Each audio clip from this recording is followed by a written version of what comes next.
से आप सभी लोग एक बार फिर से स्वागत है आपका हमारे YouTube channel study with Yogesh इसमें हम लोग मॉडर्न हिस्ट्री देख रहे थे। कल हमने आधुनिक भारत के इतिहास में बैंकिंग का डेवलपमेंट देखा और इसके अलावा जो हमारा दूसरा टॉपिक था धन की निकासी वाला। होपफुली आपके वो चीज़ समझ आ चुकी होंगी।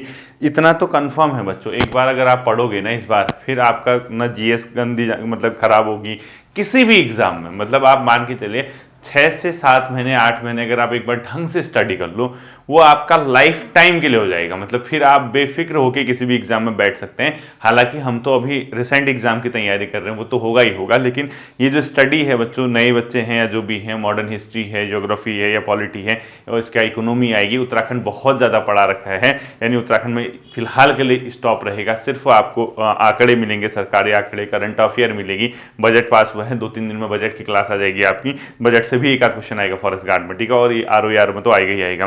तो आप लोगों को, जो मैं उम्मीद करता हूं कि आप लोग पढ़ पा रहे होंगे, सही तरीके से समझ पा रहे होंगे। कल की वीडियो में बच्चों एक करेक्शन करना, ठीक है। एसबीआई जो था, स्टेट बैंक ऑफ इंडिया, 1955 कर देना उसको, ठीक है, 1955, जबकि 56 से उसने वर्किंग शुरू किया था, मैंने 56 करा दिया, ठीक है। और ये पहले क्या कहलाता था, इंपीरियल बैंक ऑफ इंडिया, ठीक है, इंपीरियल बैंक ऑफ इंडिया। जहां पे आपने लिखा था उसको ये कर देना 1921, ये वाला कर देना, ठीक है। वो थोड़ा सा कंफ्यूज हो गया था। स्टेट बैंक ऑफ इंडिया कल की क्लास में लास्ट वाली में देखना जो, और इंपीरियल बैंक ऑफ इंडिया ये करना, ठीक है। अब देखिए, आज हम दो टॉपिक देखेंगे बच्चों। एक देखेंगे आधुनिक भारत में सिविल सेवा का विकास, यानी सिविल सर्विसेज का जो डेवलपमेंट था उसका विकास देखेंगे।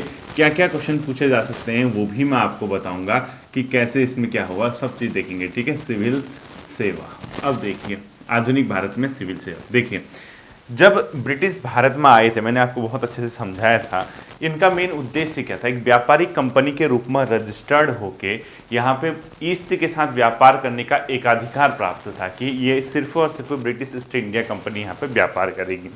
प्लासी के युद्ध और बक्सर के युद्ध को जीतने के बाद कंपनी ने यहाँ के दीवानी और राजस्व मामले में क्या कर लिया, अपना हस्तक्षेप कर लिया, यानी यहाँ के प्रशासन को वो नियंत्रित करने लगे। कई भारतीय राज्य ऐसे थे जो स्टार्टिंग में ब्रिटिश कंपनी के खिलाफ खड़े हुए, चाहे वो मराठा हो, चाहे वो अवध का नवाब हो, चाहे कोई और हो, लेकिन धीरे धीरे जो भारतीय राजा थे उनकी आपसी फूट, एक हिसाब से कहें, या आपस में समन्वय न होने, या ब्रिटिश के कंपेयर में आधुनिक हथियार न होने, आधुनिक सैन्य चीज़ें न होने की वजह से उन लोगों ने भी कहीं ना कहीं ब्रिटिश के सामने घुटने टेक लिए। तो ब्रिटिश जब यहाँ रूल करने लगे तो यहाँ के प्रशासन को समझने के लिए, यहाँ के कल्चर को समझने के लिए, यहाँ की चीज़ों को समझने के लिए एक बेहतर सिविल सेवक की उनको ज़रूरत महसूस हुई, ठीक है। यानी कहीं ना कहीं एक ऐसा मास जो ठीक ठाक हो, पढ़ा लिखा, जिसको थोड़ा सा ज्ञान हो, उसकी उसको ज़रूरत होने लगी। क्यों? ये सिविल सेवा का ये मतलब नहीं कि जो आज का आपको एक आईएएस अधिकारी दिखता है उस टाइप का सिविल सेवक होता था। यानी आप ये मत सोचना प्री देगा, मेंस देगा, इंटरव्यू देगा, फिर ट्रेनिंग करेगा, फिर ऐसा कुछ नहीं होता था। कंपनी का जो सिविल सेवक होता था नॉर्मल, उसको थोड़ा जोड़ घटाने आने चाहिए, यानी थोड़ी कैलकुलेशन आनी चाहिए, पढ़ा लिखा हो, थोड़ा ठीक ठाक हो, तेज तर्रार हो, काम करने में तत्पर हो, इस टाइप के कुछ एक प्रकार से क्या हुआ करते थे, नॉर्म्स हुआ करते थे। यानी एक बहुत बेसिक चीज होती थी एक सिविल सेवक बनने के लिए। यानी स्टार्टिंग में कंपनी का कर्मचारी जो या अधिकारी जो होता था वो सिविल सेवक के रूप में यहाँ पे अपनी सेवा दे रहा था। और सिविल सेवक के रूप में सेवा देने का मतलब कंपनी शासन की स्थापना के समय कर्मचारी केवल व्यापारिक कार्य के लिए आए थे। यानी आप जैसे समझना, जैसे कंपनी का शासन था, यानी कंपनी जब ब्रिटिश ईस्ट इंडिया कंपनी की बात चल रही, ठीक है, ये जब यहाँ पर शासन कर रही थी तो इसके जो कर्मचारी होते थे वो क्या करते थे, सिर्फ व्यापार करते थे। यानी किसके कर्मचारी? कंपनी के शासन के। ये क्या करते थे? व्यापार करते थे, व्यापार कार्य करते थे, ठीक है, व्यापार का कार्य करते थे। यानी इनसे एक सिविल सेवक की उम्मीद बहुत ज्यादा हद तक नहीं की जा सकती थी। तो जब इसके कंपनी व्यापार करते, केवल व्यापार का कार्य करते थे, तो इनको जो कर्मचारी होते थे, यानी ये जो सिविल सेवक ही मान के चलो, यानी ये कर्मचारी जो है व्यापार का कार्य करते थे, अपने आप में कंपनी के लिए सिविल सेवक थे। यानी जो कंपनी है इसके लिए जो सिविल सेवक थे कर्मचारी ही हुआ करते थे, कुछ खास कर्मचारी, और इनके अंदर कुछ नॉर्म्स देखे जाते थे, जैसे साधारण इसके पास व्यापार ट्रेड करने की इसके पास शिक्षा कैसी है, इसके अलावा इसका आचरण कैसा है, इसका लेखन कैसा है, यानी हिसाब किताब कितना रख सकता है, और तो काम करने की तत्परता। यानी कर्मचारी जो करता था व्यापारिक कार्य करता था, इसको क्या देखते थे? साधारण हिसाब देखते थे, इसका कितना है, ठीक है, साधारण व्यापारिक ज्ञान लिखो, साधारण व्यापारिक ज्ञान, ठीक है। इसके अलावा शिक्षा का स्तर देख ले, हल्का फुल्का शिक्षा कैसी है, काम करने की तत्परता, करने की तत्परता, ठीक है। और इसके अलावा आप लिख लो इसमें काम करने की तत्परता के अलावा सामान्य हिसाब वगैरह जो रखेगा वो एक प्रकार से कंपनी के लिए सिविल सेवक हो गया, नॉर्मल, ठीक है। लेकिन जैसे जैसे बच्चों 1757 के युद्ध के बाद, प्लासी का युद्ध हो, 1764 का बक्सर का युद्ध हो, इन युद्ध के बाद जब ब्रिटिश ने यहाँ पर रूल करना शुरू किया, ठीक है, यानी भारतीय राज्यों पर रूल करना शुरू किया, तो इनको एक बेहतर सिविल सेवक की जरूरत क्या होने लगी, महसूस होने लगी। क्योंकि चीज़ को समझना था, भारतीय सिस्टम को समझना था, यहाँ के रेवेन्यू सिस्टम को समझना था। हालांकि उन्होंने अपने अकॉर्डिंग रेवेन्यू सिस्टम बनाया, राजस्व सिस्टम बनाया। तो कंपनी ने जो सिविल सेवक थे बच्चों, उसको जब क्लाइव गवर्नर बना, आपने एक नाम सुना होगा क्लाइव, रॉबर्ट क्लाइव, जब वो गवर्नर बना था, उसके गवर्नर बनते समय इन पदों पर नियुक्त अधिकारी लोक सेवक कहलाने लगे, यानी कर्मचारी जो होते थे। देखो जब क्लाइव क्या बना, क्लाइव जब गवर्नर बना, यानी क्लाइव जब गवर्नर बना तो जो कर्मचारी व्यापारी कार्य करते थे ये वाले, तो इन पदों पे जो नियुक्त होता था, किन पदों पे, जो कंपनी के पदों पे नियुक्त होता था, वो लोक सेवक कहलाने लगे, ठीक है। तो क्लाइव गवर्नर बना तो लिखो इन पदों पे नियुक्त, इन पदों मतलब कंपनी के पदों पे, इन पदों पर नियुक्त लोग क्या कहने, नियुक्त अधिकारी क्या कहने लग गए, लोक सेवक। यानी यहीं से पब्लिक सर्वेंट का कॉन्सेप्ट सामने आता है, लोक सेवक कहलाए जाने लगे, ठीक है। किन पदों पे, जो अपने आप में कर्मचारी नॉर्मल कार्य कर रहे थे, वो धीरे धीरे क्लाइव के गवर्नर बनते समय क्या कहने लगे, लोक सेवक कहलाए जाने लगे, ठीक है। और इनको बच्चों प्रसंविदा पे रखा जाता था, यानी एक हिसाब से देखा जाए कोविनेंट पे रखा जाता था, यानी ये जो अधिकारी होते थे प्रसंविदा पे रखे जाते थे, संविदा, कोविनेंट, ठीक है। अब आप कहोगे प्रसंविदा क्या होता है? प्रसंविदा बच्चों एक प्रकार का कॉन्ट्रैक्ट बेस समझ के लो, साइन करते थे, उसमें इनकी सर्विस के नियम लिखे जाते थे कि इन नियम के तहत ये आपकी सर्विस के रूल होंगे, क्या आपको करना है, क्या नहीं करना है, किस तरीके से आपको जॉब करनी है, यानी इसको बोला जाएगा कोविनेंट, यानी कोविनेंट लिख दो प्रसंविदा की COVENT, ठीक है।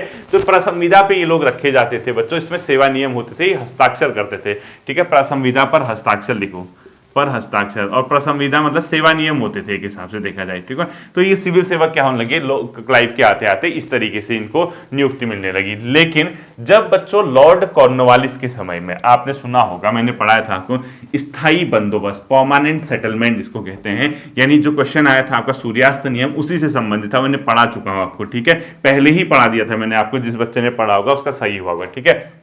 जब लॉर्ड कॉर्नवालिस क्या बना बच्चों, गवर्नर था, तो कॉर्नवालिस ने एक सिस्टम लाया था, स्थायी बंदोबस्त। क्या लाया था? स्थायी बंदोबस्त, यानी लैंड के लिए परमानेंट सेटलमेंट, यानी स्थायी बंदोबस्त की जो खूबियां हैं, क्या था क्या नहीं था, मैंने पढ़ा है। तो कॉर्नवालिस जब स्थायी बंदोबस्त लाया, तो इस स्थायी बंदोबस्त को सफल बनाने के लिए कहीं ना कहीं इन लोगों को एक चीज महसूस हुई कि यार कहीं ना कहीं हमारा जो स्थायी बंदोबस्त है, परमानेंट सेटलमेंट है, इसको लागू करने या इसको सफल बनाने के लिए इन्हीं लोक सेवकों की आवश्यकता होगी, लेकिन इनको तो ट्रेनिंग है ही नहीं। यानी जो सिविल सेवक थे, जो कंपनी के कर्मचारी थे, यानी स्थायी बंदोबस्त को सफल बनाने के लिए, सफल बनाने हेतु लोक सेवकों की आवश्यकता महसूस, हेतु लोक सेवकों की आवश्यकता क्या हुई, महसूस हुई, ठीक है। और लेकिन क्या था, उनके पास प्रशिक्षण नहीं था। देखना मैं भूमिका पे आ रहा हूं, ठीक है, प्रशिक्षण नहीं था उस टाइम तक। यानी आपने परमानेंट सेटलमेंट लाया, आपको लोक सेवकों की महसूस हुई, लेकिन उनके पास कोई ट्रेनिंग नहीं थी। और इसी के मद्देनजर रहते हुए जो आपका क्वेश्चन आता है, पहला क्वेश्चन आज की क्लास से यहां से बनता है कि वेलेजली ने इसके प्रशिक्षण के लिए, लॉर्ड वेलेजली ने, लिखो, लॉर्ड वेलेजली ने प्रशिक्षण हेतु पहली बार कोलकाता में फोर्ट विलियम कॉलेज की स्थापना की। फोर्ट विलियम कॉलेज, यहां से पहला क्वेश्चन ये आता है आपका, ठीक है। यानी आपका फोर्ट विलियम कॉलेज की क्या की थी, स्थापना की गई थी, किसके द्वारा, लॉर्ड वेलेजली के द्वारा। और क्यों की गई थी कि ये अपने आप में किसको, लोक सेवकों को प्रशिक्षण, अगर कभी क्वेश्चन पूछता है फोर्ट विलियम कॉलेज की स्थापना किसने की, लॉर्ड वेलेजली ने। कहाँ की थी, कलकत्ता में, ठीक है। बंगाल में। इसके अलावा क्यों की थी? सिविल सेवकों के प्रशिक्षण के लिए ये की थी। अब इनको ट्रेनिंग के लिए इनको कहा कि ट्रेनिंग दी जाएगी, लेकिन जो कंपनी, जो ब्रिटिश कंपनी थी, उनके डायरेक्टर होते थे बच्चों, बोर्ड ऑफ डायरेक्टर, वो नाराज हो गए। उनको ये लगा कि यार अगर लॉर्ड वेलेस्ली ने कहीं ना कहीं अपने आप में किसकी स्थापना करवा दी? कॉलेज की, तो हमारे जो सर्वेंट है यहां जाके शिक्षा लेंगे, कहीं हमारे अधिकार कम ना हो जाए। वो चिढ़ गए, यानी कंपनी के डायरेक्टर परेशान होने लगे। उनको ये लगा कि कहीं ना कहीं जब इसने ये कॉलेज की स्थापना कर दी तो बोर्ड ऑफ डायरेक्टर इससे क्या हो गया? निराश हो गया। लिखो, बोर्ड ऑफ डायरेक्टर को नामंजूर था ये, ठीक है, नामंजूर था। तो उन्होंने क्या किया? इस कॉलेज को, फोर्ट विलियम कॉलेज को बंद करवा दिया। ये कॉलेज फिर क्या हो गया? लगभग 1806 के आसपास बंद करा दिया। और 1806 के आसपास पे ये कॉलेज जब बंद हुआ, इसके स्थान पे एक नया कॉलेज खोला जिसको बोला गया ईस्ट इंडिया कॉलेज, जिसका बाद में शिफ्टिंग करके दूसरी जगह हेलवेरी कॉलेज की स्थापना की, ठीक है। यानी ये जब बंद हुआ, इसके बंद होने के बाद ईस्ट इंडिया कॉलेज की स्थापना हुई, और ईस्ट इंडिया कॉलेज को ही बाद में हेलेवरी कॉलेज कहा गया, ठीक है। यानी ईस्ट इंडिया कॉलेज ये बंद हुआ, तो इसका परिणाम क्या हुआ? लिखो, ईस्ट इंडिया कॉलेज जो कि 1809 में हेलेवरी में शिफ्ट हुआ, ठीक है, हेलेवरी कॉलेज कहा गया, कॉलेज कहा गया, की स्थापना की गई, की स्थापना। यानी कहीं ना कहीं फोर्ट विलियम कॉलेज क्या हो गया? बंद हो गया, और उसके स्थान पे ईस्ट इंडिया कॉलेज जो कि 1809 में हेलेवरी कॉलेज कहा गया की स्थापना की गई। और ये कॉलेज कब तक चला? जब तक कि भारत से ब्रिटिश की कंपनी का रूल समाप्त नहीं हुआ। अब ब्रिटिश कंपनी का रूल कब समाप्त हुआ? 1858 में। 1857 का जब विद्रोह हुआ, मैंने पढ़ाया है आपको, मैं आऊंगा धीरे धीरे, आप टेंशन मत लेना, आपने रिवाइज कर लेना एक बार। नहीं भी कर पाओगे तो ये थोड़ा सा ऐसे टॉपिक है जो मैं एक बार रेलवे का विकास, सिविल सेवा का विकास, न्यायपालिका का विकास, उद्योग विकास, ये एक साथ कंप्लीट कर दूं। जैसे ही ये चैप्टर खत्म होंगे, आगे से बहुत इंटरेस्टिंग मॉडर्न हिस्ट्री आपकी शुरू हो जाती है, ठीक है। तो ये कॉलेज कब तक चला? 1858 तक। लिखो, 1858 तक ही ये कॉलेज चले, ठीक है। उसके आदि क्वेश्चन कॉलेज बंद हो गए थे जैसे ही कंपनी का शासन यहां से समाप्त हुआ। अब देखो, यहां से कंपनी का शासन समाप्त हुआ है, तो ब्रिटिश ने क्या किया? सिविल सेवा, ये वाला तो छोड़ो, अब सिविल सेवा क्या था? धीरे धीरे ब्रिटिश अपना यहां क्या करते? प्रसार प्रचार कर रहे थे बच्चों। भारत में उनका साम्राज्य क्या हो रहा था? विस्तारित हो रहा था। और विस्तारित होने का ये मतलब था, जब इंग्लैंड में क्या हुआ था? देखो, 1813 का जब एक्ट आया, यानी 1800 के दशक में इंग्लैंड में क्या हो रहा था? इंडस्ट्रियलाइजेशन, यानी औद्योगिकरण। और औद्योगिकरण की सबसे बड़ी डिमांड क्या होती है? इसको मशीनें होती हैं और कच्चा माल चाहिए होता है। तो कच्चा माल औद्योगिकरण में चाहिए, तो कच्चा माल कौन सप्लाई कर रहा था? ये सप्लाई कर रहा था भारत। जब ये कच्चा माल किस में तैयार होगा? कच्चा माल जो है अपने आप में किस में सामान होगा? सामान, यानी तैयार हो जाएगा। ये कच्चा माल जब तैयार होगा, किसी रूप में तैयार होगा, इसको क्या चाहिए होगा? मार्केट चाहिए होगा। और मार्केट भी कहाँ थी? भारत में।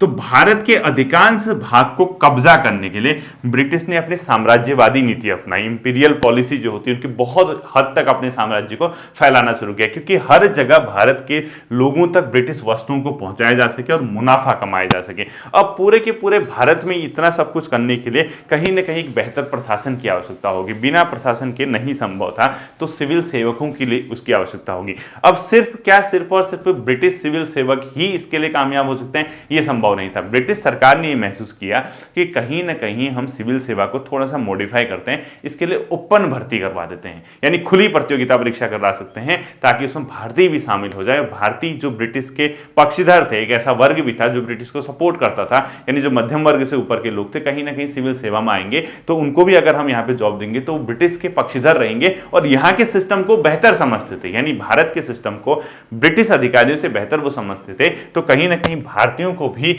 एक मौका दिया जाए सिविल सेवाओं में आने का। तो इसी के दृष्टिगत उन्होंने क्या किया? 1853 में एक एक्ट लेके आए। 1853 का एक्ट था, और इस एक्ट में क्या हुआ था आपको पता होना चाहिए। सिविल सेवा के लिए प्रतियोगिता परीक्षा शुरू की गई थी। अगर कोई क्वेश्चन पूछता है सिविल सेवा हेतु प्रतियोगिता परीक्षा, सिविल सेवा हेतु, ये इसके पीछे कहानी क्या है मैंने बता दिया, ठीक है। हेतु प्रतियोगिता, सिविल सेवा हेतु प्रतियोगिता परीक्षा की शुरुआत हुई कब हुई थी? सत्येंद्र नाथ सिन्हा थे, कौन थे पहले आपको पता होगा, प्रतियोगिता परीक्षा की शुरुआत SN बोस थे, कौन थे देख लेना, कौन से पहला सिविल सर्वेंट इंडिया का, ठीक है, 1853 में ये लाए। उसके बाद बच्चों इसकी एज कभी बढ़ी कभी घटी, कभी बढ़ी कभी घटी, लेकिन 1877 में लॉर्ड लिटन का आपने नाम सुना होगा, लॉर्ड लिटन, इन्होंने क्या किया, सिविल सेवा के लिए उम्र जो है न्यूनतम उम्र क्या कर दी, 19 वर्ष कर दी, यानी इसकी उम्र कितनी कर दी, 19 वर्ष। लिखो न्यूनतम उम्र कितने वर्ष कर दी, 19 वर्ष कर दी, किस इसके लिए, सिविल सेवा के लिए। अब यहां से फैक्ट शुरू हो जाएंगे इस वाले लाइन में, ठीक है। 1886 में बच्चों डफरिन जब गवर्नर था, 1886 में लॉर्ड डफरिन जब गवर्नर था, इसने एक कमीशन बनाया सिविल सेवा पे। इस डफरिन के द्वारा बनाए गए कमीशन को बोला जाता है एचिंसन कमीशन का गठन किया, ठीक है, एचिंसन कमीशन, अगर ये क्वेश्चन इंपोर्टेंट रहेगा, ठीक है, एचिंसन कमीशन। और इसी कमीशन ने प्रांतीय सिविल सेवा की बात कही, ठीक है, लिखो प्रांतीय सिविल सेवा की बात कही। प्रांतीय सिविल सेवा का मतलब होता है जो प्रांत होते हैं, जैसे सेंटर होता है ना, अभी स्टेट होते हैं, उसी तरीके से प्रांत हुआ करते थे, तो इसी कमीशन ने बात की, ठीक है, लिखो प्रांतीय सिविल सेवा की बात किस कमीशन के द्वारा की गई थी, अगर पूछता है एचिंसन कमीशन के द्वारा की थी डफरिन के टाइम पे, ठीक है। इसके बाद बच्चों 1893 में हाउस ऑफ कॉमन, यानी ब्रिटिश के हाउस ऑफ कॉमन में 1893 में क्या हुआ, हाउस ऑफ कॉमन यानी ब्रिटेन का क्या है, निम्न सदन है, ठीक है, जैसे भारत का निम्न सदन क्या है, लोकसभा है, ब्रिटेन का निम्न सदन है हाउस ऑफ कॉमन। इन्होंने एक विधेयक, एक बिल पास किया बच्चों, उसमें यह कहा गया भारत व ब्रिटेन में सिविल सेवा परीक्षा साथ साथ होगी, ठीक है। हाउस ऑफ कॉमन में एक विधेयक पास हुआ, विधेयक पास, और इस बिल में यह कहा गया कि भारत व ब्रिटेन में सिविल सेवा साथ साथ होगी, भारत प्लस ब्रिटेन में सिविल सेवा साथ साथ, सिविल सर्विसेज जो होंगी क्या होंगी, साथ साथ होंगी। इसको भी आपको क्या करना है, ध्यान में रखना है, ठीक है। हालांकि इंपॉर्टेंट नहीं है ये, आपका तो एचिंसन कमीशन आपको पता होनी चाहिए, सिविल सेवा हेतु प्रतियोगिता परीक्षा आपको पता होना चाहिए। अब देखो 1912 में फिर इन्होंने एक इस्लिंगटन कमीशन बनाया, जो कि रॉयल कमीशन था, वो भी सिविल सेवा पे था, ठीक है। लिखो ये 1912 पे एक कमीशन बनाया, इसको बोला गया बच्चों क्या, इसको बोला गया इस्लिंगटन कमीशन,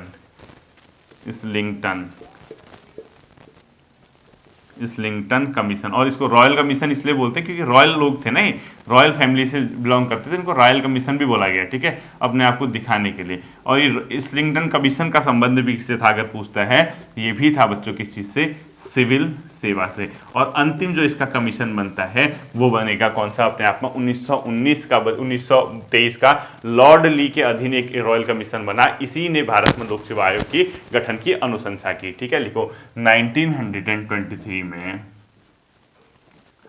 लॉर्ड ली कमीशन बोलते हैं इसको भी ब्रैकेट में रॉयल कमीशन लिखो, रॉयल इसलिए क्योंकि रॉयल फैमिली से बिलोंग करते हैं और कुछ नहीं है इसका मतलब, ठीक है। लॉर्ड ली रॉयल कमीशन इसके अधीन बना, और इसने क्या किया बच्चों, लोक सेवा आयोग की गठन की अनुशंसा की। उसी आधार पर भारत में 1925 में पहली बार किसका गठन किया गया, लोक सेवा आयोग का गठन किया गया, ठीक है। तो लॉर्ड ली कमीशन के नीचे आप लोग लिखो, इसने भारत में, लॉर्ड ली कमीशन के नीचे लिखो, इसने भारत में लोक सेवा आयोग के गठन की अनुशंसा की, ठीक है। अगर क्वेश्चन पूछता है किस कमीशन की अनुशंसा पे, लोक सेवा आयोग, पब्लिक सर्विस कमीशन गठन की सिफारिश की, ठीक है, गठन की क्या किसने, सिफारिश की, आपको पता होगा। और इसी के आधार पर भारत में पहली बार क्या हुआ, 5 सदस्यीय लोक सेवा आयोग का गठन हुआ था, ठीक है, लोक सेवा आयोग का गठन हुआ था कब, 1925 के आसपास। अब देखिए आपसे, जैसे ये था सिविल सेवा, आप कुछ नहीं, अब आपको क्या क्या याद रहना चाहिए, पूरी क्लास के कॉन्सेप्ट समझे आप। एचिंसन कमीशन जिसने प्रांतीय सिविल सेवा की बात की, ली कमीशन जिसने लोक सेवा आयोग के गठन की बात की, इसके अलावा प्रतियोगिता परीक्षा का शुभारंभ कब से हुआ, बेसिक क्वेश्चन आपकी यही है। और जो आपके फोर्ट विलियम कॉलेज बंगाल में क्यों स्थापित किया था, किसके समय स्थापित हुआ था, ये चीजें आपकी इंपॉर्टेंट है। बाकी तो सारी की सारी क्या होती है, राम कहानी होती है। अब कई लोग क्या करते हैं, डायरेक्ट उतना ही लिखा देते हैं, उससे क्या होता है ना बच्चों, अगल बगल का क्वेश्चन अगर कुछ पूछेगा वो आपका बन ही नहीं पाएगा, ठीक है। दूसरा टॉपिक लिखिए रेलवे का विकास। सेकंड टॉपिक आप लिख लीजिए रेलवे का विकास या रेलवे प्रशासन, रेलवे प्रशासन, ठीक है। अब कई लोग जो हैं जो थोड़ा बहुत मतलब ज़्यादा गहन नॉलेज नहीं रखते हैं इस चीज़ पे, यानी आधुनिक, मतलब मैं ये नहीं कह रहा कि उनको नॉलेज नहीं है, मतलब ये कह रहा हूँ कि वो समझते नहीं है ब्रिटिश की पॉलिसी, ठीक है। अगर आप ब्रिटिश इतिहासकारों की किताब पढ़ोगे, मैं आपको एक बहुत इंटरेस्टिंग फैक्ट बताता हूँ। अगर आप ब्रिटेन के इतिहासकारों की किताब पढ़ोगे जो हिस्ट्री लिखते हैं वहाँ के, उन किताबों में आप सारी की सारी चीज़ें पढ़ोगे। अगर वो भारत के इतिहास की बात करेंगे, आधुनिक भारत जब उन्होंने भारत में रूल किया, तो वो ऐसी चीज़ें लिखते हैं किताबों में कि अपना पक्ष लेते हैं। वो क्या लिखेंगे, हमने भारत को असभ्य से सभ्य बनाया, भगवान ने जो है गोरे लोगों को धरती पे इसलिए भेजा क्योंकि वो काले लोगों को सभ्य बना सके। मतलब ब्रिटिश इतिहासकार लिखते हैं। देखो आज भी इतनी भयंकर साम्राज्यवादी मानसिकता है। उन किताबों को अगर आप पढ़ोगे, उसमें लिखेगा भारत जो कि बहुत पिछड़ा था, ये था वो था, अलाना फलाना ढिमकाना, हमने वहाँ रेलवे का विकास किया, वरना भारत कभी रेलवे देख भी नहीं पाता, ये है वो है, ऐसी चीज़ें लिखते हैं, ठीक है। हमने वहाँ सिविल सेवाएं दी, रेलवे का विकास किया, हमने वहाँ कई चीज़ें। और वो क्यों अगर लिखते हैं, वो अपना पक्ष रखने के लिए। अगर आप भारतीय इतिहासकारों की किताब पढ़ोगे, आपको वास्तविकता पता चल जाएगी। उसी क्रम में रेलवे भी एक ही हिस्सा है। कई लोगों को लगता है कि ब्रिटेन ने यहाँ किया, देखो मैं भी मानता हूँ, ब्रिटिश होता क्या है ना बच्चों, आप कभी कभी कुछ करने चलते हो अनचाहे में ही, यानी आप चाहते नहीं हो लेकिन वो हो जाता है। कहने का मतलब ब्रिटिश यहाँ रेलवे देना नहीं चाहते थे, लेकिन कहीं ना कहीं ब्रिटिश ने यहाँ रेलवे दी है। भले ही उनके हित थे उसमें, किसके, ब्रिटिश के, लेकिन फायदा कहीं ना कहीं भारत को हुआ ही हुआ। यानी रेलवे से आज के टाइम पे तो है ना, मैं तब की बात नहीं कर रहा हूँ। तब रेलवे के विकास का मुख्य कारण क्या था, ब्रिटेन में देखो, आप लोग जानते हो भारत में जब उन्होंने रूल किया, स्टार्टिंग में बहुत एक सीमित इलाके में वो रूल करते थे, लेकिन जब धीरे धीरे उन्होंने बहुत बड़े इलाके में रूल किया, अलग अलग वर्ग का शोषण किया, चाहे किसान वर्ग हो, चाहे जनजाति वर्ग हो, चाहे कोई और वर्ग हो जिसका शोषण किया उन्होंने, मजदूर वर्ग हो, तो वो ये जानते थे बच्चों, हमारा साम्राज्य का विस्तार हो रहा है, कहीं ना कहीं बमंडर तो आएगा ही आएगा, कहीं ना कहीं कभी ना कभी विद्रोह तो होगा ही होगा। तो उस विद्रोह की कंडीशन में हमारी तैयारियां क्या हैं, क्या हम अपनी सेना को एक जगह से दूसरी जगह बहुत इजीली पहुंचा पाएंगे। सपोज अगर आप बंगाल में है, विद्रोह दिल्ली हो गया, आप कैसे आओगे, बस से भर के तो आओगे नहीं, ठीक है, टाइम तो लगेगा। तो उन्होंने कहीं ना कहीं रेलवे का विकास किया है। उसके पीछे एक कारण ये भी था कि भारत में होने वाले विद्रोह को कुचला जा सके, अपनी सैनिक सामग्री, अपने हथियारों को एक स्थान से दूसरे स्थान तक बहुत जल्दी पहुंचाया जा सके, पहला कारण। दूसरा कारण, ब्रिटेन में औद्योगिक क्रांति का होने से उद्योगों का विकास हुआ, कच्चे माल की आवश्यकता थी, तो कहीं ना कहीं भारत से कच्चे माल को अपने बंदरगाहों तक पहुंचाने के लिए बहुत जल्दी तेज ट्रांसफॉर्म आपकी इसकी आवश्यकता होती है, किसकी, शिफ्टिंग की। यानी एक हिसाब से देखा जाए तो उसको रेलवे के माध्यम से बहुत जल्दी कच्चे माल को बंदरगाहों तक पहुंचाया जा सकता था। दूसरा, ब्रिटेन से तैयार होने वाले तैयार माल को भारत के मार्केट में किसके थ्रू पहुंचाया जा सकता, रेलवे की, क्योंकि तेज क्या होता है अपने आप में, चीजें एक दूसरे जगह से दूसरी जगह शिफ्ट होती, ठीक है। तो कई ऐसे कारण हैं बच्चों जिसकी वजह से रेलवे का विकास किया, ठीक है। रेलवे का विकास क्यों, यानी रेलवे का विकास आखिर क्यों किया ब्रिटिश ने, उसके पीछे क्या कारण हो सकते हैं, ये भी आपको क्या होना चाहिए बच्चों, पता होना चाहिए। पहला तो यही होना चाहिए, उसके बाद फैक्ट तो पढ़ते रहोगे। एक फैक्ट लिखो, ठीक है, विद्रोह की स्थिति में, विद्रोह होने पर, यानी अगर भारत में विद्रोह होता है, सैन्य मूवमेंट है, तो सैन्य सामग्री किसके, शिफ्टिंग है, तो यानी सैन्य सामग्री पहुंचाने हेतु, कहां पहुंचाने हेतु, जहां पर विद्रोह हुआ है, ठीक है। सेकंड पॉइंट क्या हो सकता है इसका बच्चों, दूसरा पॉइंट होता है कच्चा ऑब्लिक तैयार माल एक स्थान से दूसरे स्थान पर शिफ्ट, एक स्थान से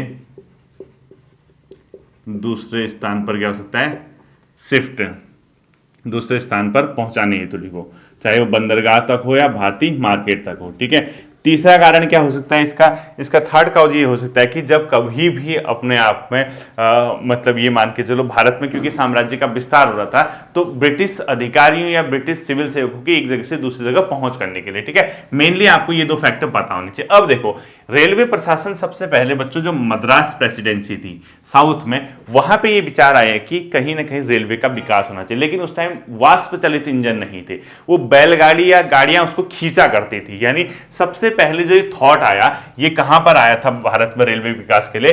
अब देखो आपको एक पॉइंट इसमें देखो, संपूर्ण भारत में नियंत्रण हेतु, संपूर्ण भारत में नियंत्रण, इसी से। ठीक है, अब आपको समझ में आ जाएगा कि धीरे धीरे रेलवे क्यों, अब आज तक जो आप तालियां बजाते थे आहा ब्रिटिश रेलवे देखे गए, तो आपको समझ आ जाएगा कि क्यों ऐसा हुआ था। ठीक है, संपूर्ण भारत में नियंत्रण है तो, और इसमें जो होता बच्चों बहुत स्टार्टिंग में बहुत इनको नुकसान भी हुआ था, पैसा था नहीं इतना और रेलवे की पटरियां बिछानी थी, और इसके लिए अलाभकारी ही स्टार्टिंग में हुआ। अभी 3 पॉइंट लिख लो। ठीक है, प्रारंभ में क्या किया था बच्चों, 1831 में 1831 में मद्रास में रेलवे व्यवस्था का प्रथम सुझाव आया था भारत में। ठीक है, मद्रास में रेलवे व्यवस्था का, मद्रास में रेलवे व्यवस्था का सुझाव आया था सबसे पहले। ठीक है, और ये जो रेलवे व्यवस्था थी जानवर खींचते इसके इंजन को, क्योंकि इतना वाष्पचालित तो थी नहीं, यानी कहीं ना कहीं पशुओं पर निर्भर थी ये रेलवे, इसको आपको पता होना चाहिए। ठीक है, पशुओं पर निर्भर थी ये, पशुओं पर निर्भर, कौन सी, स्टार्टिंग में। अब देखिए इसके बाद 1834 में इन लोगों ने, इनको लगा कि हाँ ठीक है, वाष्प से चलने वाली यानी भाप से चलने वाली अर्थात वाष्प चलित रेलवे स्थापित करने का निर्णय लिया गया। ठीक है, लिखो वाष्प चलित रेलवे विकास का निर्णय, ये भी नहीं आता पेपर में। ठीक है, आप परेशान मत होना, आपको निर्णय, अगर कोई एक कॉन्सेप्चुअल क्वेश्चन यहाँ पे से बनता है। अब आप देखना कभी क्वेश्चन पूछेगा रेलवे के विकास के मुख्य क्या कारण थे, तब आप समझ जाना है। ठीक है, इजीली समझ जाना कि कहीं ना कहीं ये इनके अपने हित थे, ब्रिटिश के हित थे। अब बच्चों बेसिकली ब्रिटिश सरकार ने इंटरेस्ट दिखाया 1853 में। ठीक है, यानी 1853 में ब्रिटिश सरकार द्वारा रेलवे विकास पर क्या किया गया, इंटरेस्ट दिखाया गया। ब्रिटिश द्वारा रेलवे विकास पर ध्यान, पहले तो नॉर्मल था। ठीक है, रेलवे विकास पर ध्यान दिया गया, और इसी क्रम में पहली जो रेलवे लाइन बिछाई गई थी, कहाँ बिछाई गई थी, मुंबई से ठाणे, मुंबई टू ठाणे पहली रेल लाइन, लिखो प्रथम रेल लाइन बिछाई गई थी। ठीक है, ये क्वेश्चन पूछता है, और ये कौन था उस टाइम पे गवर्नर अपने आप में, डलहौजी के समय, ब्रैकेट में लिखो डलहौजी के समय, लॉर्ड डलहौजी के समय में पहली रेलवे लाइन बिछाई गई थी मुंबई टू ठाणे 1853 में। इसको भी आप लोगों को क्या करना चाहिए, पता रखना चाहिए। इसी क्रम में दूसरी रेलवे लाइन अगले ही साल बिछाई गई 1853 में, मतलब इसके 1853 में ब्रिटिश सरकार द्वारा, मतलब अगली जो बिछाई गई थी कलकत्ता में बिछाई गई थी बच्चों, रानीगंज तक, यानी बंगाल में सेकंड बिछाई गई थी अपने आप में। 1853 में रेलवे मुंबई से कलकत्ता, और 1854 में कलकत्ता से रानीगंज, यानी बॉम्बे टू ठाणे और कलकत्ता से रानीगंज। ठीक है, लिखो 1854 में कलकत्ता से रानीगंज,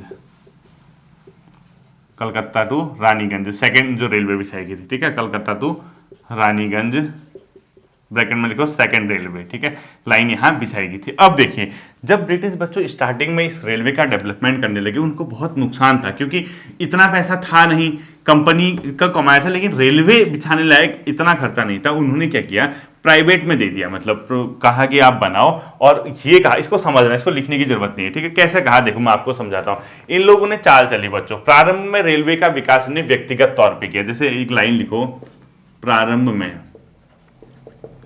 रेलवे का विकास व्यक्तिगत तौर पे करना था। अब आप कहोगे सर व्यक्तिगत तौर पे, इसका ये मतलब था जैसे कोई कंपनी है, उससे ये कहा आप पैसा लगाइए। ठीक है, और ये कहा गया कि 5% से कम आपको मुनाफा नहीं होगा, यानी 5% से कम मुनाफा नहीं होगा, ऐसा कहा था, कर मुनाफा नहीं होगा, ऐसा कहा था। ठीक है, किसने, ब्रिटिश गवर्नमेंट ने गारंटी दे दी किसी प्राइवेट प्रॉपर्टी को।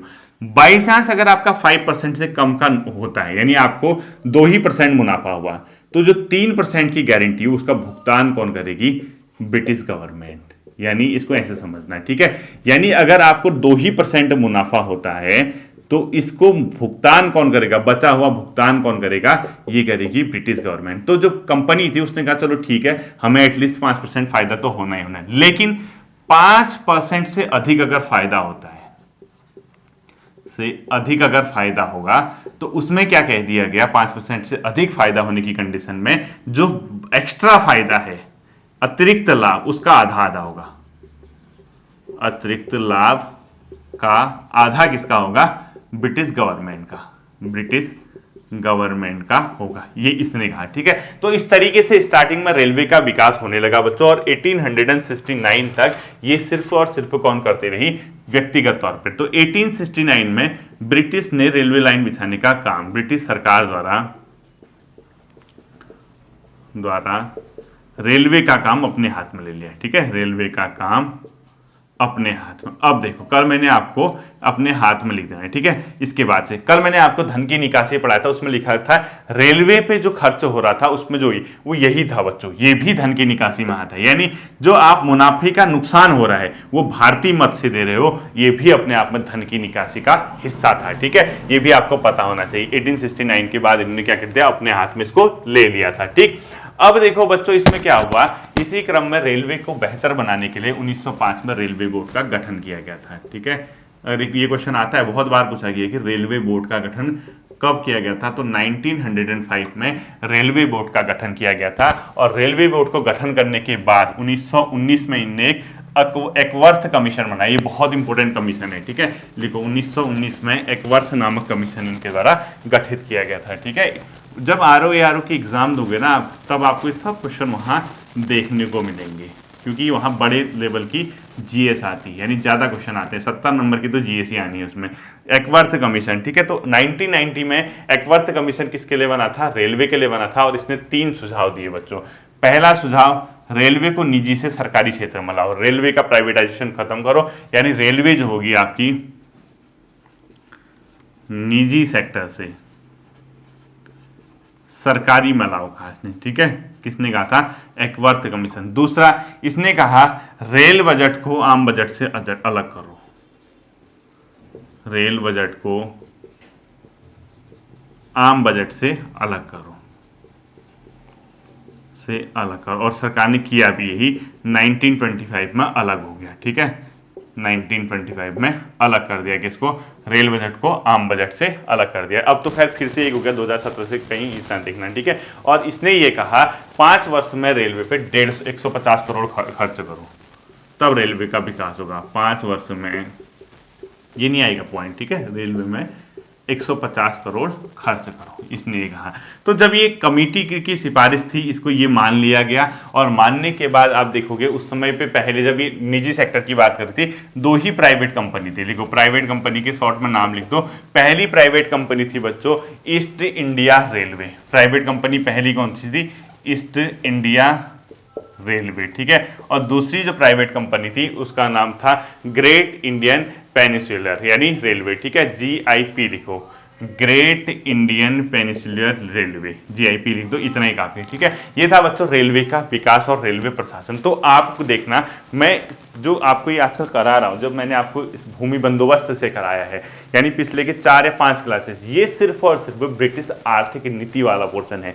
जैसे ही आपका ये एंड होता है, उसके बाद आपको बहुत अच्छी चीजें, जैसे जनजाति आंदोलन क्यों हुए, किसान आंदोलन, पूरा मैं क्या करूंगा, ऐसा नहीं कि अलग अलग। आप जैसे मैं किसान आंदोलन या जनजातीय आंदोलन पर आ रहा हूं, मैं जहां उसकी शुरुआत है, जहां से शुरू होते हैं, क्यों हो रहे, वहां से एंड तक करा दूंगा। यानी 1947 तक जितने हुए, ऐसे ही किसान मूवमेंट हैं, जनजातीय आंदोलन है, ऐसे ही समाज सुधार है। स्टार्ट समाज सुधार हुए क्यों, क्या कॉज था, उसके पीछे ब्रिटिश की क्या नीतियां थी, सारा का सारा मैं आपको करा दूंगा। मॉडर्न हिस्ट्री आपके उंगलियों में नाचने लग जाएगी। ठीक है, ये आपका आज की क्लास है। फिर मिलते हैं अगले सेशन पर, अपना ध्यान रखिएगा। Thank you.